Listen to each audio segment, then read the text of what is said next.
oração para renascer em Deus. Renasci agora. Renasci em Deus. Sou agora um filho de Deus perfeito. O velho eu se foi e nasceu o novo eu que é filho de Deus. A vida de Deus é a minha vida. Logo, sou sempre saudável, forte, dinâmico e jamais acontece de eu adoecer, sentir cansaço ou envelhecer. Renasci agora. Renasci no amor de Deus. Por isso estou preenchido pelo amor de Deus.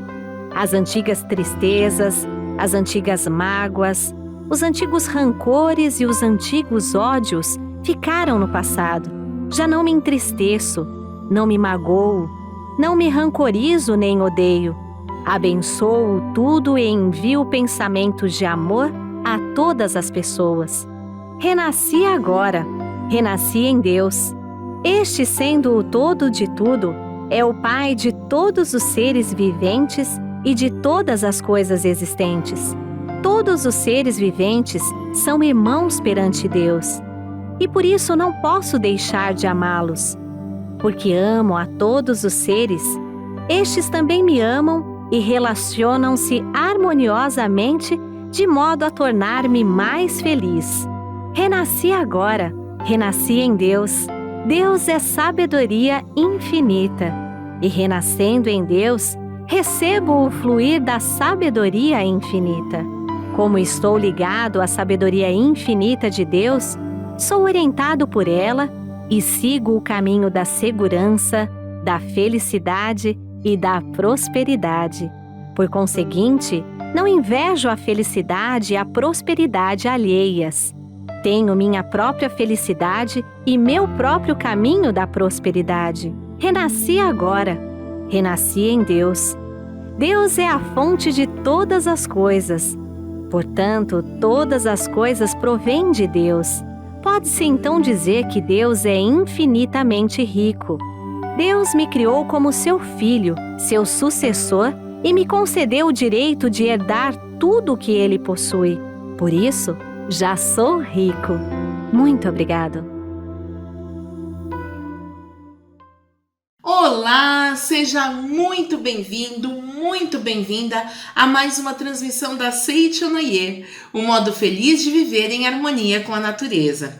Eu sou a preletora Daniela Seghessi e juntos vamos estudar os maravilhosos ensinamentos da Seichonoye.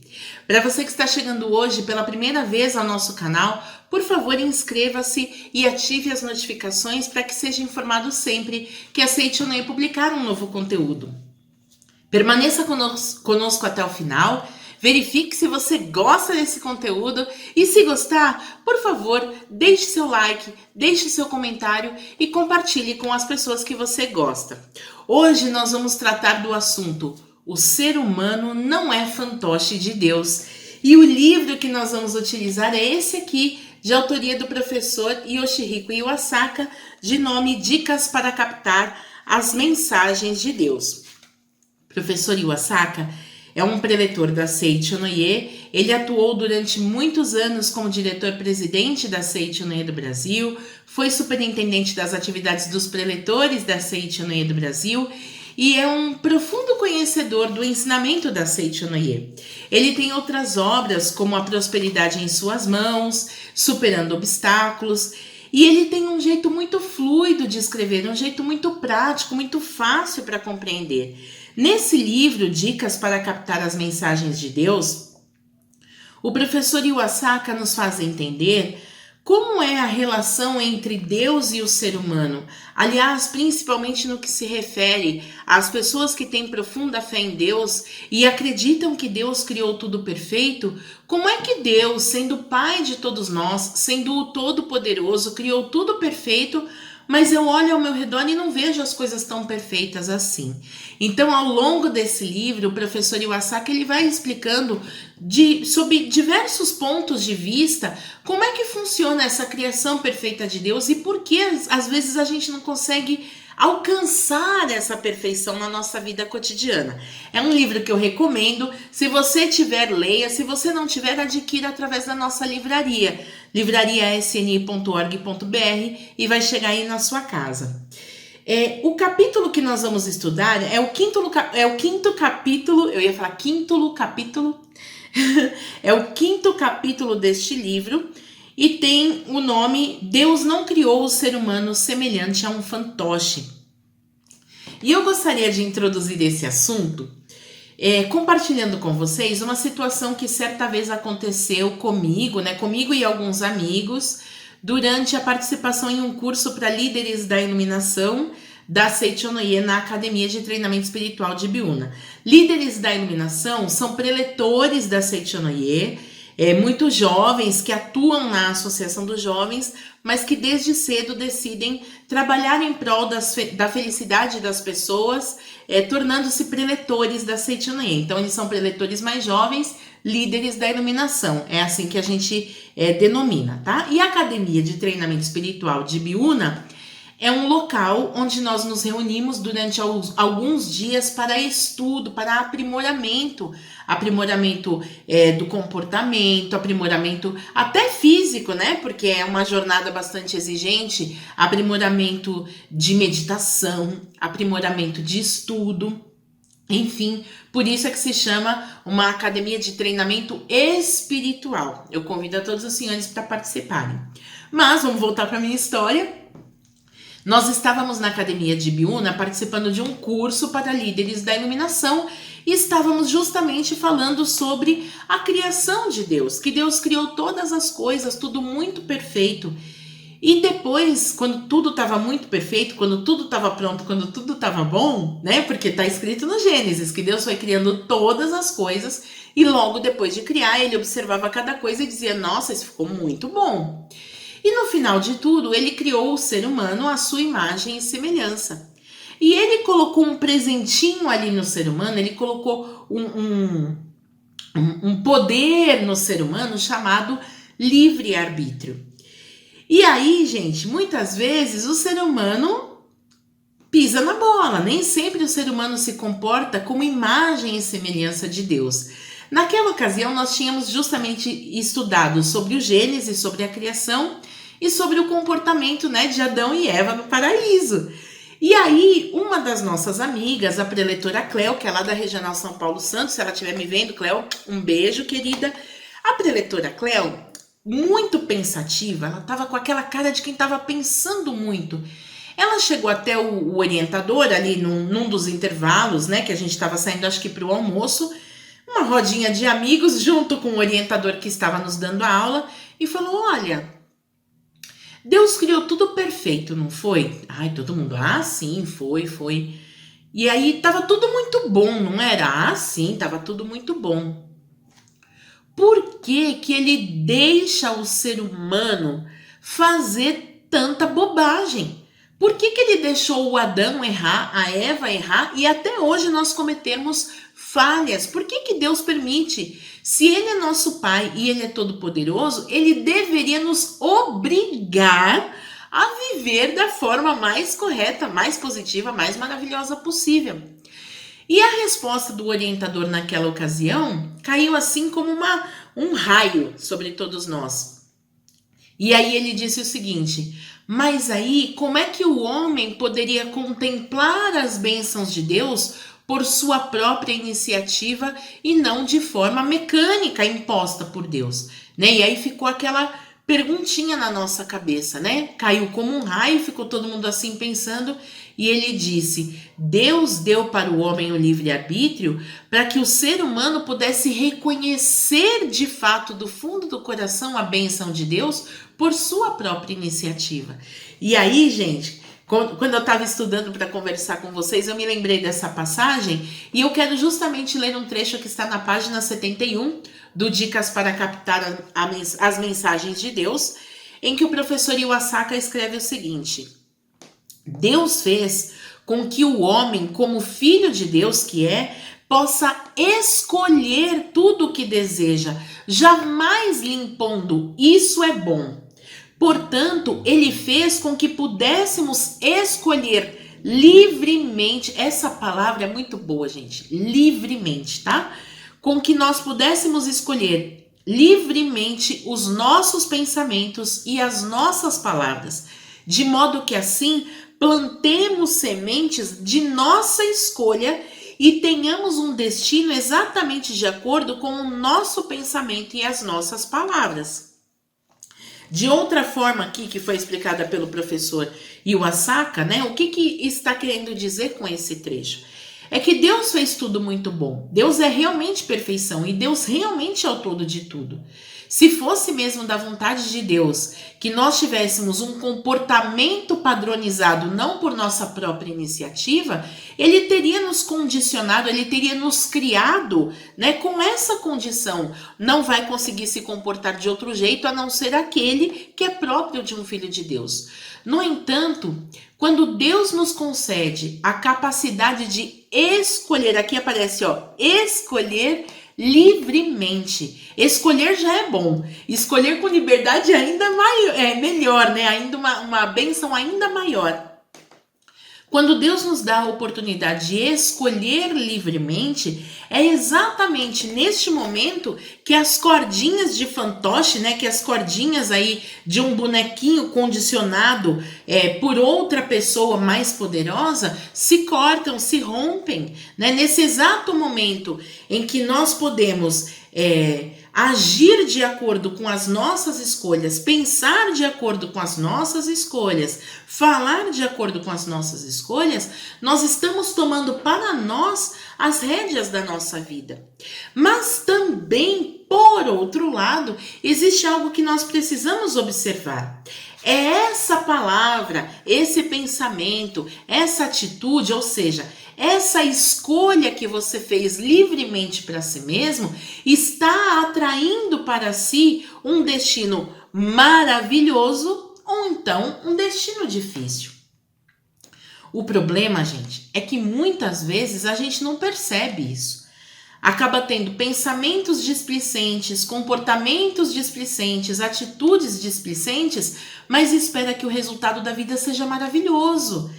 Que tudo dê sempre certo para mim, mas a sua forma de viver, a sua forma de pensar está de acordo com esse tudo certo? Ou tem coisas que podem ser melhoradas e corrigidas para que o resultado seja tudo certo, por exemplo? É uma coisa para pensar, não é verdade? E aqui logo abaixo, o professor Iwasaka, ele escreve o seguinte, ainda na página 71. Deus espera que os seres humanos evoluam rapidamente e, sem sofrer nenhuma pressão externa, demonstrem a qualidade de filho de Deus, pensando, falando e agindo de modo positivo voluntariamente. No final da reunião de hoje, no final dessa transmissão de hoje, eu vou fazer a leitura de uma oração que está aqui neste livro, de autoria do professor Masanobu Taniguchi, chamado Orações Diárias, volume 1. O nome da oração que nós vamos fazer no final é Oração para realizar a missão, que é a bondade de um filho de Deus. Mas eu já vou adiantar, que eu não consigo esperar até o final, eu já vou adiantar explicando um pedacinho dessa oração.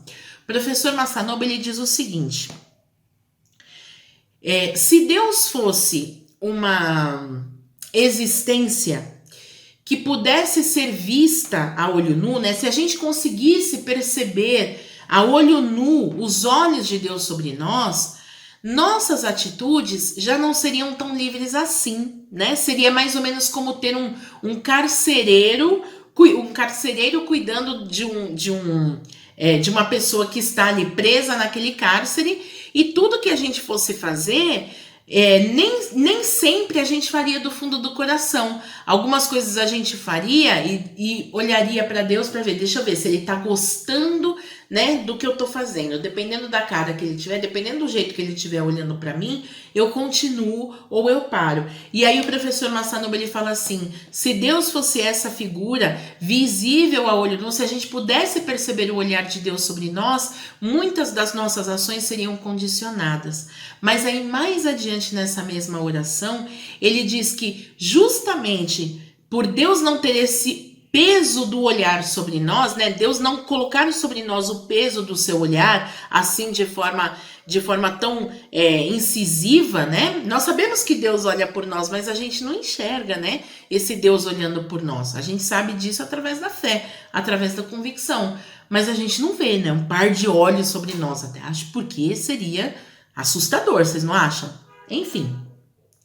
E aí, o professor Masanobu, ele explica o seguinte: justamente por nós não vermos é que nós podemos agir livremente e, de fato, nossas boas ações só podem ser chamadas de boas ações quando, tendo a liberdade de fazer ou não, nós escolhemos fazer. Porque as boas ações que nós só fazemos porque alguém nos obriga a fazer, porque isso vai me dar algum ponto, porque isso vai me dar algum crédito, porque isso vai me dar uma promoção, porque isso vai me dar um aumento, porque assim eu vou ser mais querido pelas pessoas, não é de fato uma ação que venha do fundo da alma, que venha voluntariamente, como está escrito aqui no livro do professor Iwasaka, né? Na verdade, é uma barganha que a gente faz. Ok, eu faço uma boa ação e eu vou ter que ser recompensado de alguma forma, senão não farei mais. E aí o professor Masanobu, nessa oração, ele fala: a bondade se realiza através do ser humano justamente porque o ser humano tem o livre-arbítrio e tendo essa liberdade de escolha, quando ele escolhe fazer aquilo que é bom, sem pensar apenas em si, é que a bondade está sendo colocada em exercício.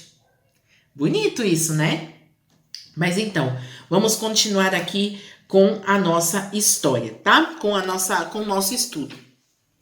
E aí, gente, o professor Iwasaka, ele vai explicar para nós que, na realidade, nós temos sim a liberdade de escolher o que a gente pensa, o que a gente fala, o que a gente faz, está nas nossas mãos. Mas assim como está escrito na Bíblia, a semeadura é livre, mas a colheita é obrigatória. Quando nós fazemos uma escolha de pensamento, uma escolha de palavra, uma escolha de atitude, né, uma escolha de assunto, tudo isso está semeando uma determinada forma de fruto. E esse fruto que eu estou semeando, a palavra lançada, ela é apenas a semente. Depois de um tempo, eu acabo tendo que colher. E como está escrito na Bíblia, a semeadura é livre, mas a colheita é obrigatória. Ou seja, o que eu vou colher para mim? Exatamente o resultado daquilo que eu mesmo plantei. Posso plantar o que eu quiser, porque a semeadura é livre. Mas eu preciso saber que sempre vou colher aquilo que está de acordo com o que eu semeei anteriormente. Isso a Seiichi no Ie chama de lei mental. A que se refere essa lei mental? Na nossa vida, sempre se manifesta, sempre se concretiza aquilo que antes foi desenhado na nossa mente. Ou, em outras palavras, aquilo que foi plantado no solo fértil da nossa mente. Aquilo que foi planejado conscientemente ou não pela nossa própria mente, tá? Então, eu vou dar aqui um exemplo. Como isso funciona? Como seria isso? Bom, suponha que eu vou fazer um bolo. Eu adoro dar exemplo de comida, viu, gente? Não repara.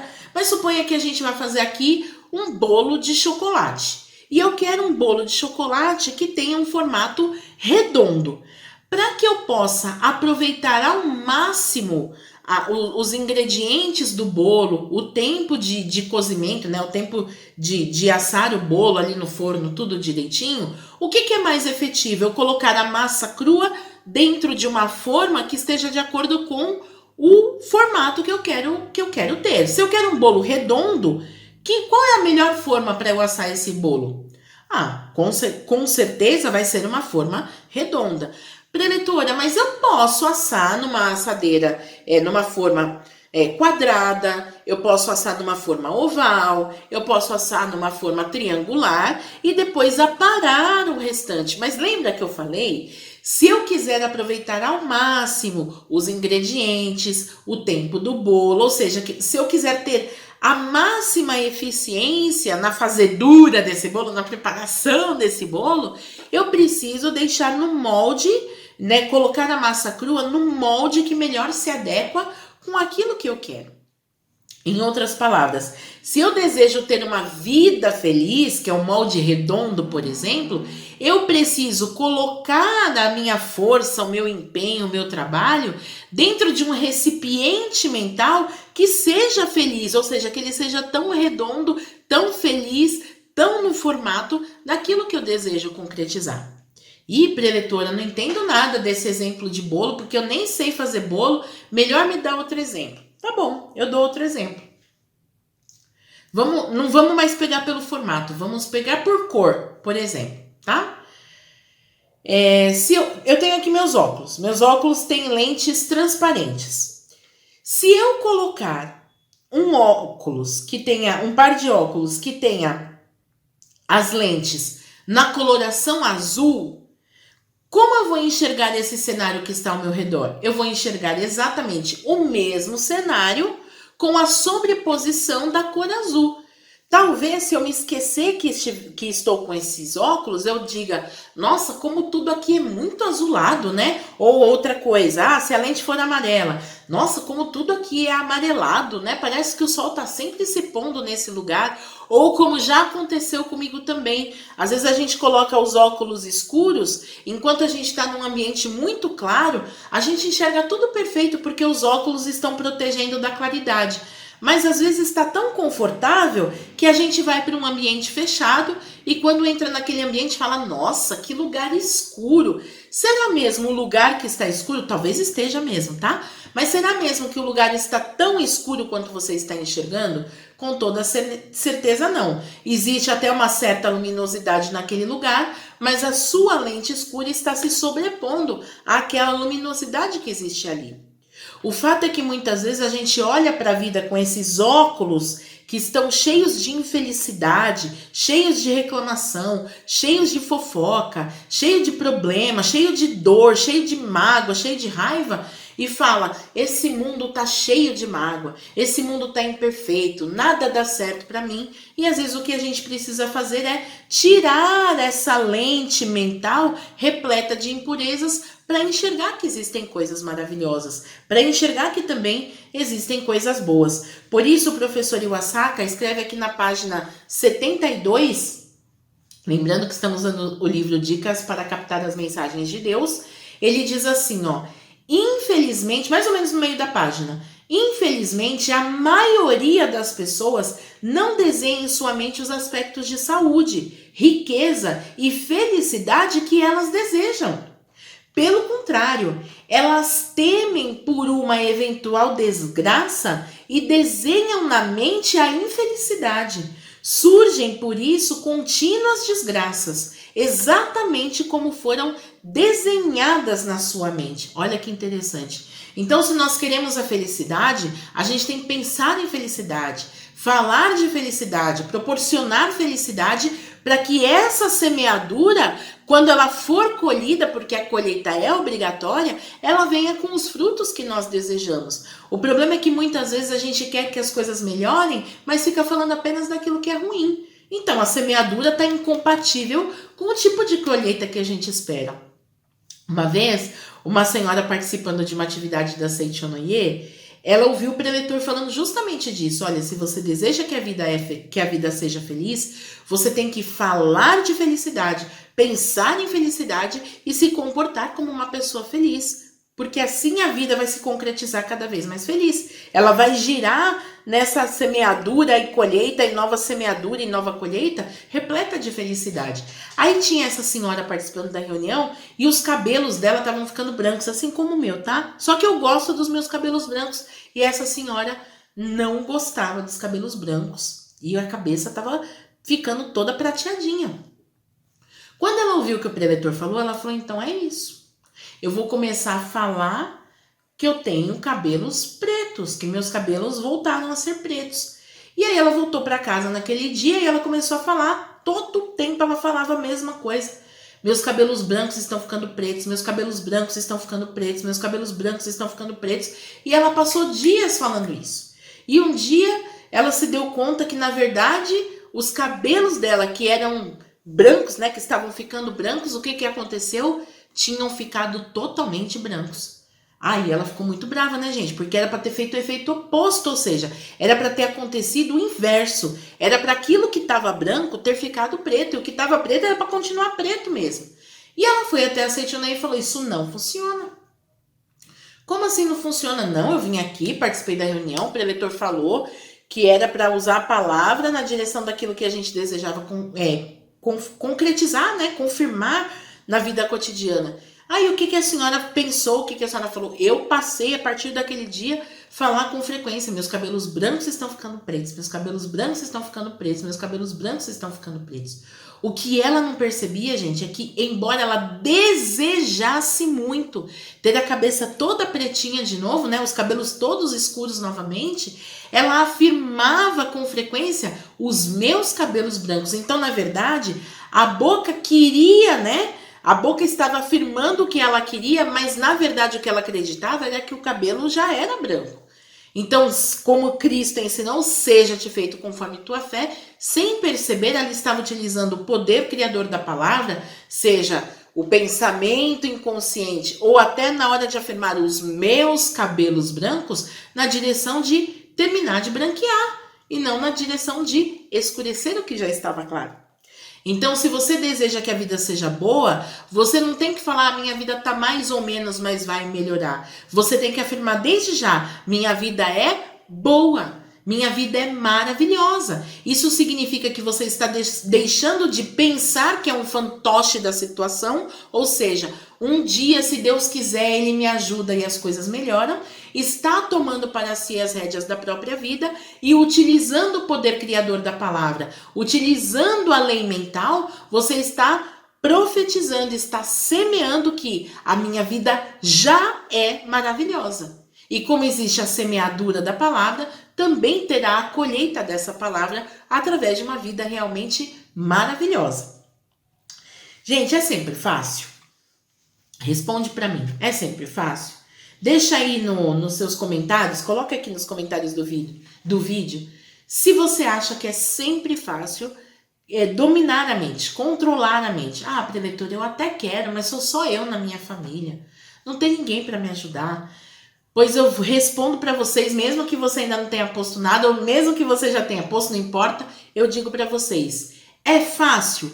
Sempre fácil não é, mas é muito simples. Precisa fazer. E não adianta esperar que alguém esteja junto com você. Cada um é protagonista da sua própria vida. Então, se você deseja que a sua vida seja maravilhosa, depende de você semear uma vida maravilhosa, tá? Aqui o professor Iwasaka também deixa uma dica muito interessante. Ele diz o seguinte, olha, que o tempo todo nós estamos recebendo de todos os lados inúmeras informações. Né? Quando a gente está num ambiente muito favorável, por exemplo, eu estou aqui numa reunião da Seichonoye, ou então eu estou numa academia de treinamento espiritual da Seichonoye. E aqui é tudo fácil, porque todo mundo pensa positivo, porque as pessoas oram, as pessoas sorriem, as pessoas cantam.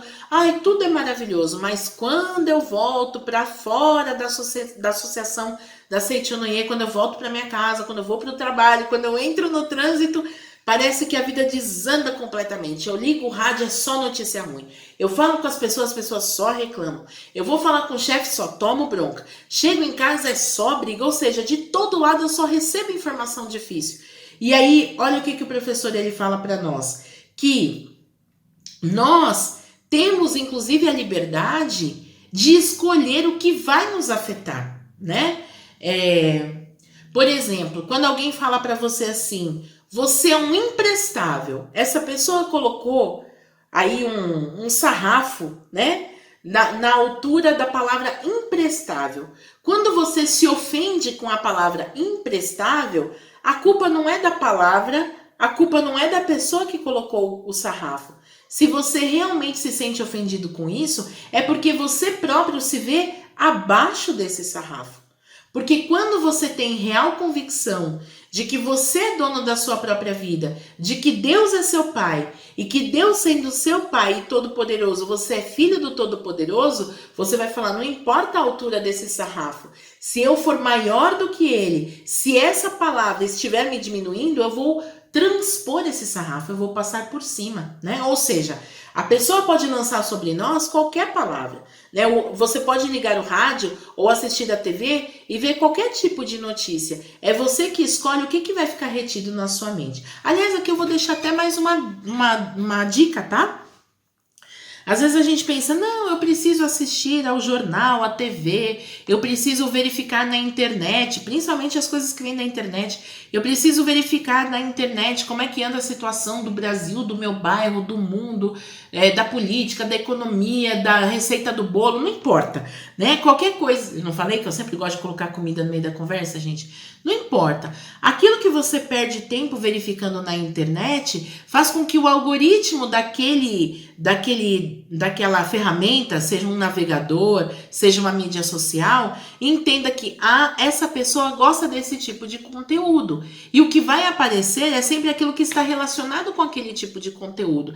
Se para você aparece só desgraceira, só problema, só preocupação, você precisa melhorar o algoritmo. Fazendo como? Buscando conteúdos mais positivos, buscando conteúdos que possam fazer com que a sua vida tenha melhores semeaduras. E aí o professor Iwasaki escreve aqui, ó, dica de ouro foi essa, hein? Olha aqui. O professor Iwasaki escreve assim: Deus não interfere nas ações e pensamentos dos seres vivos. Em outras palavras, o ser humano tem a liberdade de consultar Deus a fim de receber minuciosas orientações ou pode agir de acordo com o seu livre-arbítrio. Ou seja, nós podemos ouvir a voz de Deus. A voz de Deus não está acima das nuvens, viu, gente? A voz de Deus não vem aqui no ouvido. A voz de Deus vem aqui dentro. A voz de Deus vem através de intuição, tá?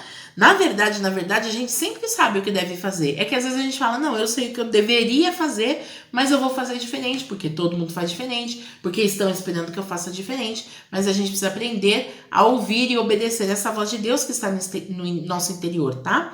Obedecer por quê? Se Deus me deu o livre-arbítrio.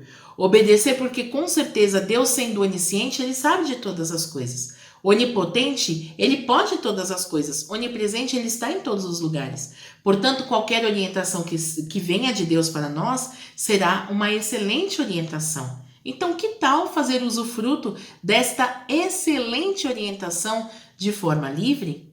É uma coisa para pensar, vocês não acham?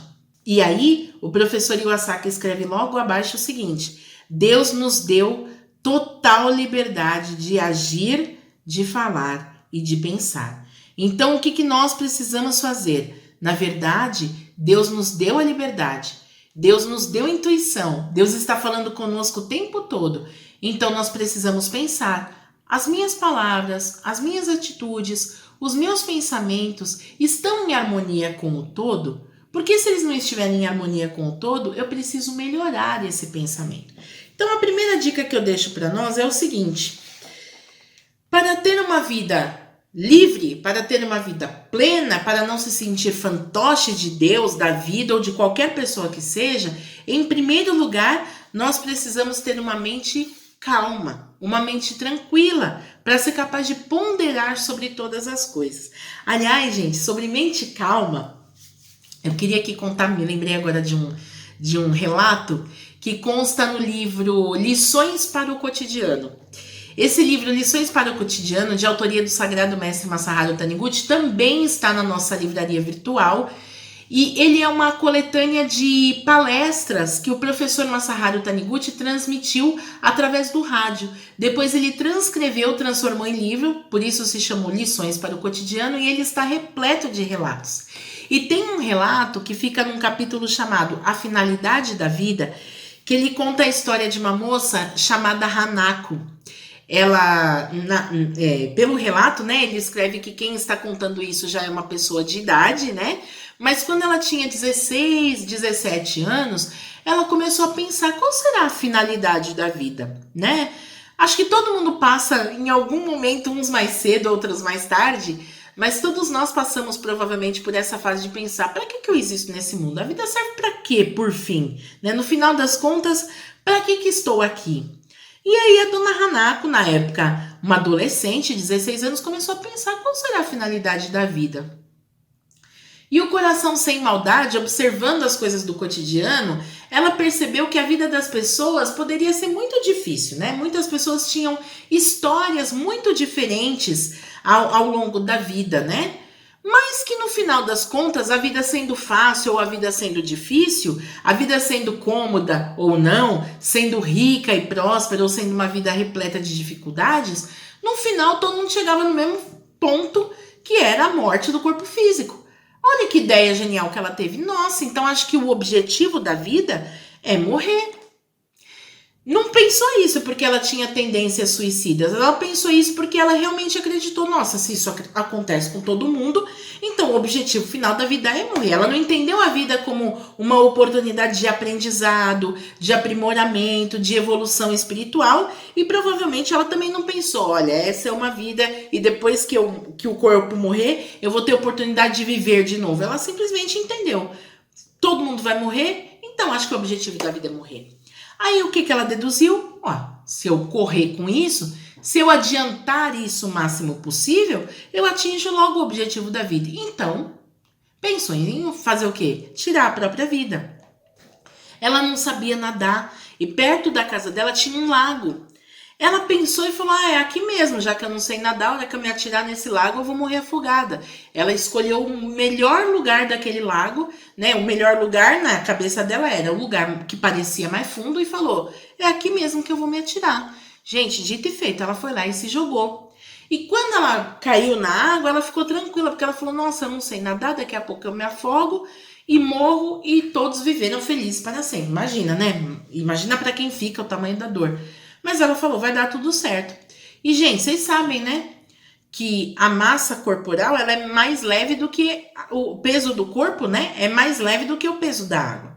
Então, se a gente não se debater, a gente não afunda, a gente boia.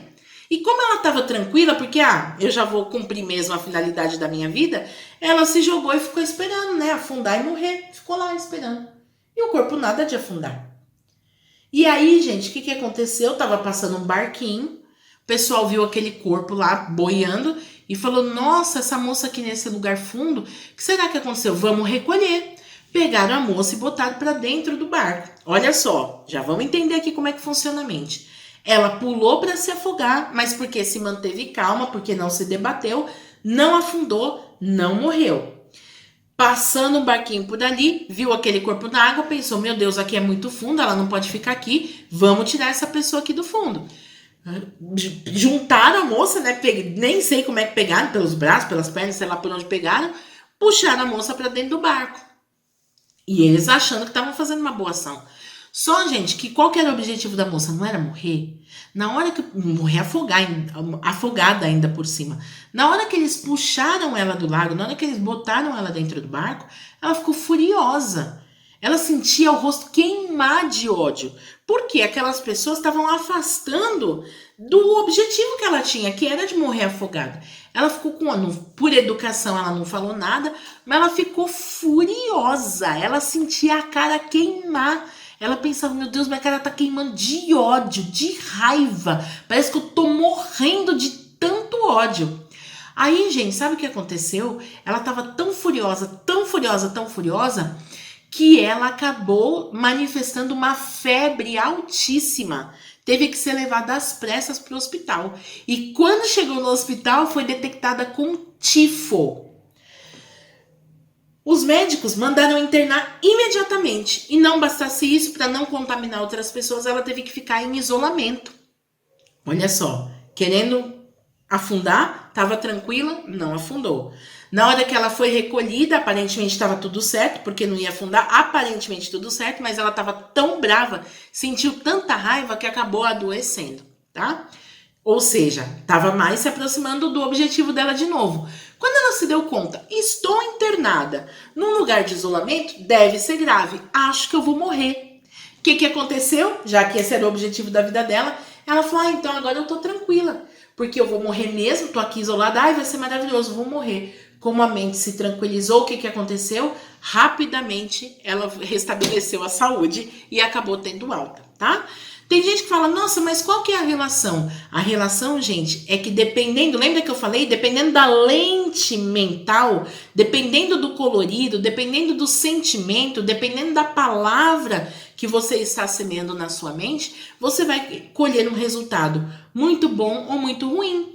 Quando ela estava calma, com a mente calma, o corpo dela boiou. Quando ela sentiu raiva, o corpo dela adoeceu.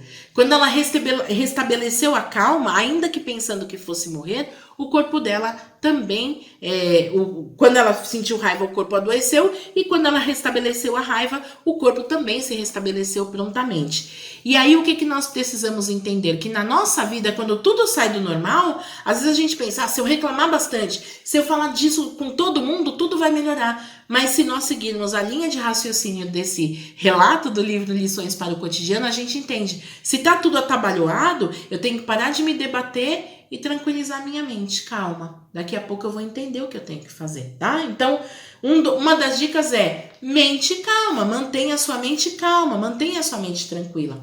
A segunda dica é mantenha sua mente em harmonia. O que é manter a mente em harmonia, gente? Tudo nesse universo tem uma determinada ordem.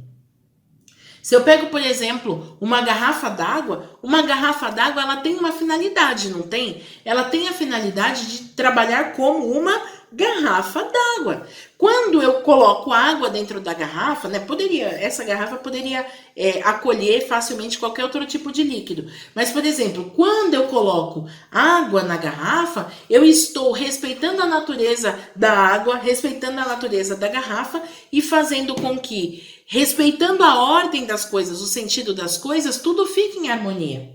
Agora imagine que eu pensasse assim, eu quero muito beber água, mas hoje eu vou fazer uma coisa diferente. Ao invés de colocar a água na garrafa, eu vou colocar a água no meu livro. Quanto que eu vou usufruir dessa água? Não vou usufruir quase nada, porque o papel vai absorver o líquido e mais, provavelmente eu vou estragar as folhas vão ficar todas irregulares depois, dependendo da qualidade da impressão, não é o caso dos livros da Seichonoye, mas dependendo da qualidade da impressão, as letras poderiam até mesmo ficar borradas. Então, o que significa manter a mente em harmonia? O que significa viver em harmonia? Significa respeitar a ordem das coisas. Olha, aqui a gente falou desde o começo do escolher livremente, tem falado do livre-arbítrio, tem falado dessa liberdade humana. Algumas pessoas pensam equivocadamente que liberdade significa sair por aí extrapolando a ordem, mas não é nada disso. Liberdade significa justamente viver a ordem na vida cotidiana, ou em outras palavras, fazer com que as regras da vida cotidiana trabalhem a seu favor. Se eu passar por um cruzamento dirigindo o meu carro e eu pensar, não tem problema, aqui tem um semáforo, ele ficou vermelho para mim, mas não tem problema nenhum se eu passar aqui, e não respeitar a ordem que diz, olha, quando o semáforo ficar vermelho, você precisa parar e esperar, mesmo que não venha ninguém no cruzamento, eu estou colocando em risco a minha própria segurança e a segurança das outras pessoas, né? Eu tenho a liberdade de passar no vermelho? Em tese tenho, eu posso obedecer ou não a regra, mas no momento em que eu desobedeço essa regra que coloca ordem nas coisas, eu provavelmente estou abrindo mão da minha liberdade total por uma liberdade transitória. Eu posso, por exemplo, me envolver num acidente que tire a minha mobilidade. Ou seja, naquele momento parecia que eu estava sendo livre, mas na verdade eu estava colocando em risco a liberdade de uma vida inteira. É uma coisa para pensar, tá? E aí, essa ordem, ela precisa aparecer em tudo, essa harmonia precisa aparecer em tudo. Não só no tipo de pensamento que a gente tem, mas na nossa conduta cotidiana. E aqui na página 76, o professor, ele coloca um trecho que é do livro A Verdade, volume 10, de autoria do Sagrado Mestre Masaharu Taniguchi. O título desse trecho que a gente vai ler chama-se Harmonizar-se significa integrar-se à ordem. E ele coloca o seguinte texto do professor Masaharu Taniguchi.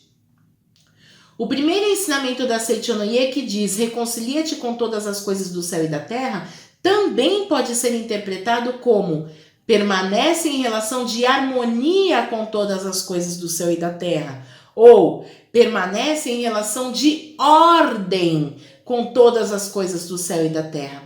Para sermos saudáveis, devemos entrar em relação mútua de ordem com tudo que existe ao nosso redor. O ar, a água, os raios solares, os alimentos, as pessoas, os demais seres vivos, etc.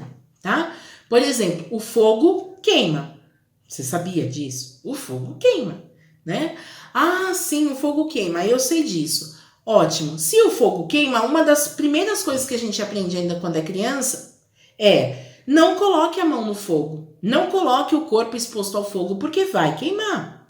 Às vezes a gente precisa viver a experiência para entender o que significa queimar. Mas uma vez aprendida a lição, a gente entende que esta ordem, esta regra, o fogo queima, é como se fosse uma lei que a gente, quando obedece, vive em plena liberdade. Ou seja, obedecer a ordem não tolhe a nossa liberdade, pelo contrário, ela nos concede infinita liberdade, justamente porque a gente continua num fluxo harmonioso da vida.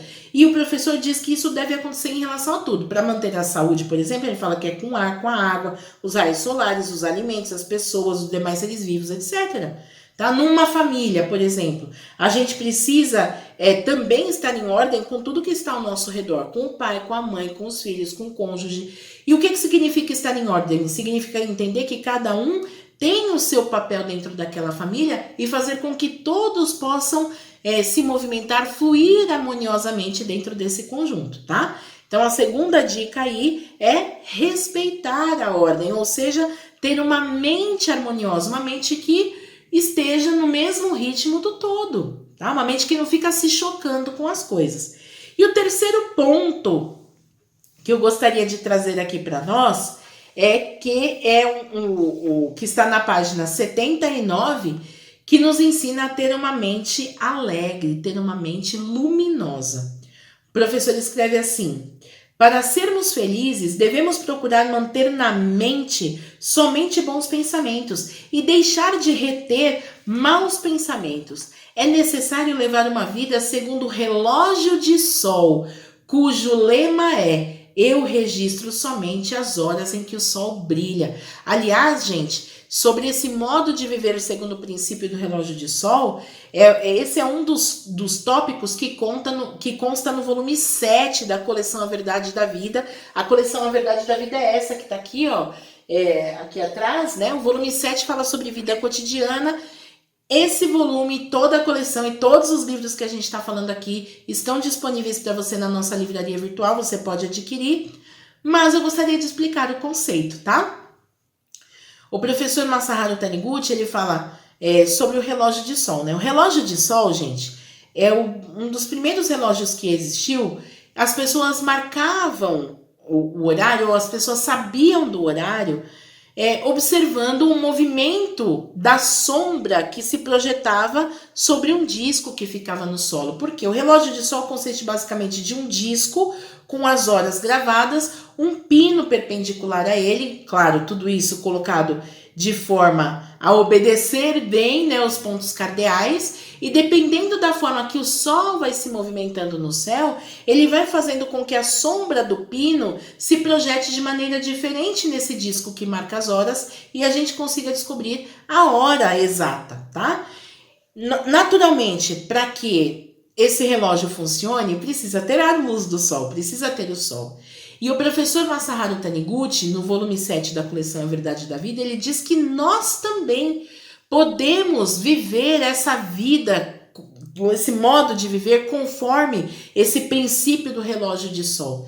De que forma que a gente faz isso? Da mesma forma que o relógio de sol precisa de luz para funcionar, para viver uma vida de acordo com o princípio do relógio de sol, nós devemos manter na nossa mente aquilo que é luminoso. Nós devemos manter na nossa mente os pensamentos, os sentimentos, os acontecimentos luminosos, alegres, felizes, prazerosos, repletos de luz e felicidade. É isso, tá? E aí ele fala assim, no volume 7, ele fala que muitas vezes a gente pensa que um pouquinho de reclamação, um pouquinho de raiva, um pouquinho de problema, não dá nada, ninguém sabe o que está se passando dentro da minha mente. E ele fala, se você soubesse o quanto isso pode te trazer infelicidade, você não deixaria esse tipo de sentimento e pensamento roubar a sua felicidade. E aí ele faz uma analogia. Se entrar um ladrão na sua casa, com toda certeza você vai falar para ele, o que você está fazendo aí? Pode passar fora.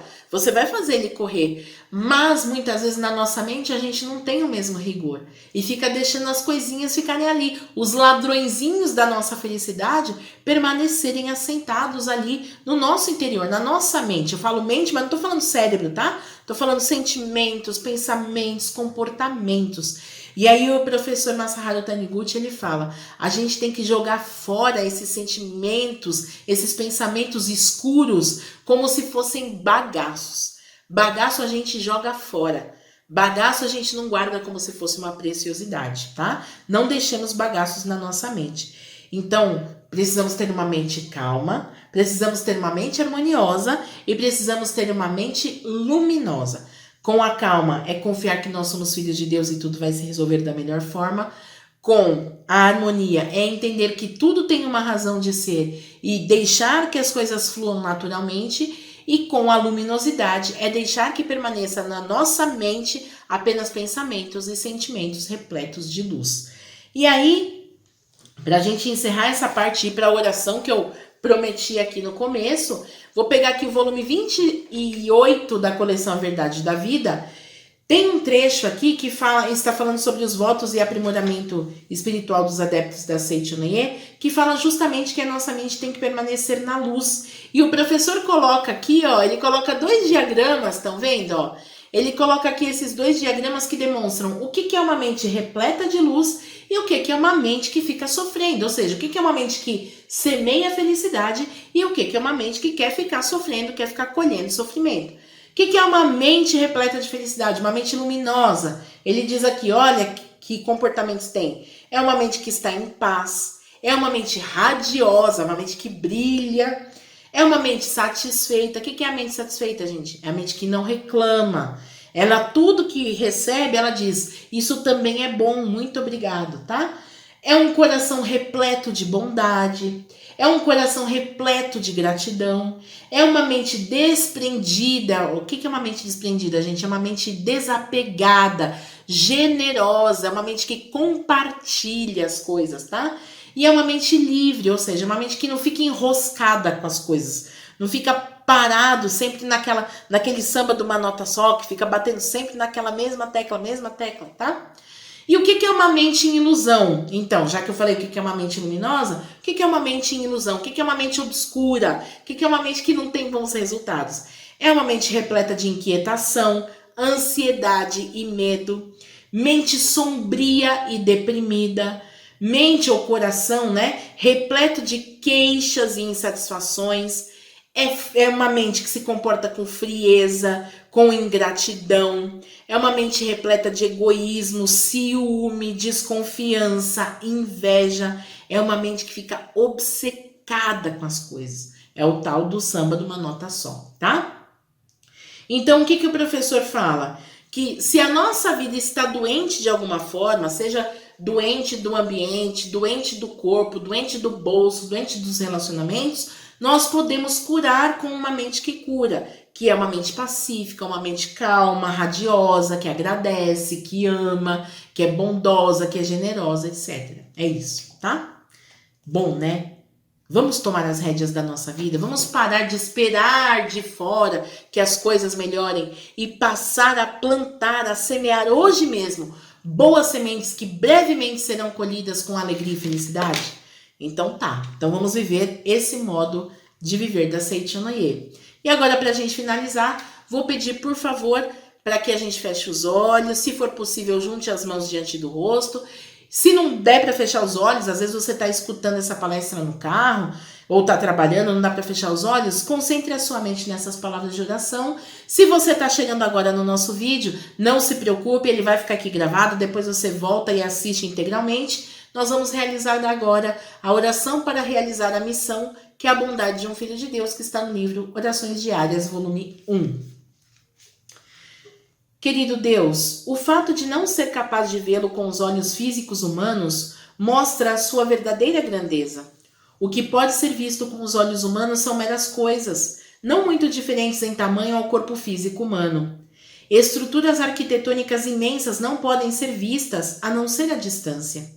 No entanto, quanto mais distantes ficamos, menos detalhes podemos ver. Para vermos as vastas cadeias de montanhas, devemos vê-las subindo para o espaço ou partindo para o mar. No entanto, ao fazermos isso, nós nos tornamos incapazes de distinguir as formas individuais de cada montanha e não podemos ver os seres que vivem nelas. Também não podemos ver as pequenas coisas a olho nu. Não importa quão bonitas e complexas possam ser as formas de micróbios, pólen, esporos e células de outros seres vivos, nós não podemos vê-las a olho nu. Embora possamos olhar para eles com um microscópio ou telescópio, apenas uma parte ampliada e não podemos ver a totalidade só num relance. No entanto, querido Deus, o Senhor não é o projetista de uma parte, mas daquela totalidade. O Senhor que criou e tem completo conhecimento de tudo, desde as minúsculas partículas até o imenso universo, não poderia, quiçá, ser uma existência tão pequena a ser captada com os olhos físicos de um ser humano. Querido Deus, eu estou sinceramente grato por estar aqui como filho do grandioso Deus. Sinto sua presença aqui claramente. As pessoas hesitam em crer no Senhor porque elas não podem vê-lo, mas é pelo fato de não ser capaz de ser visto normalmente que eu sinto a profundidade do seu amor. Se eu fosse capaz de ver uma existência tão grandiosa como o Senhor normalmente, e se em todos os lugares que meus olhos olhassem eu pudesse vê-lo e sentir seus olhos, iria a qualquer lugar sem pensar e tentar por mim mesmo, como um rato seguindo o flautista de Hamelin. Ou se eu tivesse um sentimento de culpa, eu me sentiria amedrontado e coibido, não teria calma suficiente para tomar uma decisão livre. Como um prisioneiro sob a vigilância de um guarda, eu acabaria escolhendo uma vida em que busco sempre a sua aprovação. No entanto, é pelo fato de o Senhor não ser capaz de ser visto a olho nu que eu posso desfrutar do seu maior presente, a liberdade. É através dos seres humanos que a liberdade foi realizada pela primeira vez em grande escala. A liberdade é muito restringida nos outros seres vivos. Vários seres vivos agem através das ordens dadas por seus genes, sem liberdade. É por isso que não há distinção entre o bem e o mal nas suas ações. Isso porque, se determinadas condições são encontradas, uma determinada ação será necessariamente tomada. Quando a primavera chega, aparecem as novas folhagens e as flores desabrocham. Quando esquenta, os animais começam a se movimentar e iniciam as suas caças, as reproduções e a criação dos filhotes. Há um incontável número de projetos, padrões e combinações transbordando ali, mas as expressões da liberdade são incompletas. Embora possa haver beleza, a quantidade de bondade é insuficiente. Isso porque a expressão do bem só é possível quando há liberdade. Ser capaz de obter bons resultados livremente neste mundo, sem ser forçado, é possível pela primeira vez pelos seres humanos. Querido Deus, eu estou sinceramente grato por me dar a oportunidade de expressar a bondade nesta terra, como um filho de Deus. Bondade não é algo que pode ser manifestado por força externa. Mesmo quando se trata de ajudar as pessoas, se fazemos porque somos obrigados e forçados por alguém, isso não é um ato de bondade, mas a subserviência de um escravo. Se uma pessoa tendo a liberdade de não fazer algo, mas o faz por sua própria vontade, isso é quando pela primeira vez a bondade será realizada. Desta maneira, quando a bondade é endossada pela liberdade, é que pela primeira vez ela será realizada. Portanto, por Deus se esconder além dos olhos físicos dos seres humanos e por dar aos seres humanos a liberdade, a bondade pode ser manifestada nesta terra como vontade dos seres humanos. Aqueles que são verdadeiramente grandes são existências que não podem ser vistas com os olhos físicos. Os seres humanos não podem ver as leis. A sabedoria não é visível aos olhos humanos, nem o amor pode ser visto a olho nu. A vida toma diversas e variadas expressões, mas não podemos ver a vida em si. Da mesma maneira, a bondade pode se expressar diferentemente e de várias maneiras, mas nós não podemos ver a bondade em si. Querido Deus, O Senhor é o Criador de todas estas coisas grandiosas e contém todas elas. Como um filho de Deus, eu tenho herdado sua sabedoria, amor e vida, e assim, junto com estas coisas, usarei livremente o seu maior presente, a liberdade, e prosseguirei avançando com a expressão da bondade nesta terra. Estou sinceramente agradecido ao Senhor por ter me dado esta sagrada missão. Muito obrigado. E assim, nós finalizamos mais uma transmissão da Seichonoye, agradecendo a todos os senhores por estarem conosco até este momento, desejando e orando firmemente para que a vida seja sempre e para sempre repleta de luz e felicidade. Muito obrigado.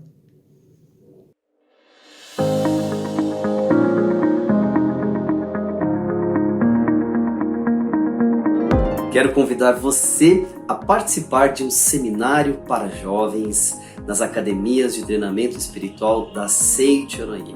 Em especial, nós estamos retornando seminários para jovens depois de um bom tempo devido à pandemia. Este é o primeiro seminário que estamos promovendo depois de bom tempo. Então vai ser muito bacana esse reencontro de milhares de jovens nas academias da Seichonoye espalhadas por todo o Brasil. E em especial, a temática é gratidão aos pais. A Seichonoye trata esse tema de uma forma muito séria e vem resolvendo a vida de milhares de jovens que participam desse seminário.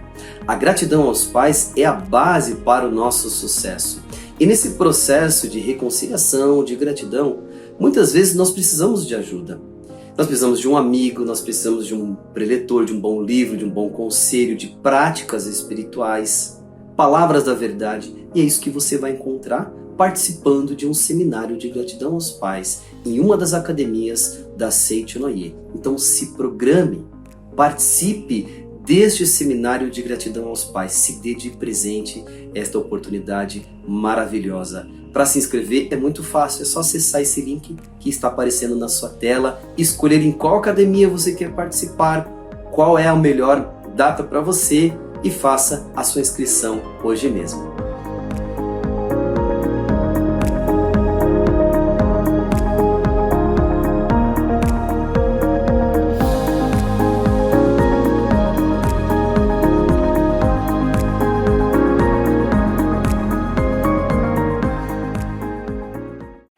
Ter a capacidade de renascer é ter coragem, é ter encantamento por si e pela vida que habita tudo e todos. É ter uma certeza inexplicável de que é possível germinar e crescer de novo, não importa o que tenha se apresentado em sua vida até agora. É ter fé na sua hereditariedade divina e ter paz para seguir com brilho nos olhos e amor no coração. Renascer é entregar plena e completamente sua vida a Deus, com a certeza de que somente existe o bem. Renascer é firmar os pés na imagem verdadeira através da oração e da transformação que ela é capaz de fazer. Por fim, renascer é deixar a vida fluir. Venha viver momentos inesquecíveis e renovadores no último seminário de treinamento espiritual do ano de 2022, Seminário do Renascimento, dias 13 e 4 de dezembro, nas academias de treinamento espiritual da Seichonoye de Santa Fé, na Bahia, e Santa Tecla, no Rio Grande do Sul, e na Academia da Amazônia de Treinamento Espiritual da Seichonoye. Nos dias 10 e 11 de dezembro, na Academia Sul-Americana de Treinamento Espiritual da Seichonoye de Ibiúna, em São Paulo. Para maiores informações e inscrições, entre em contato pelo e-mail seminarios@sni.org.br ou pelo WhatsApp 11 50 14 22 17. Muito obrigado!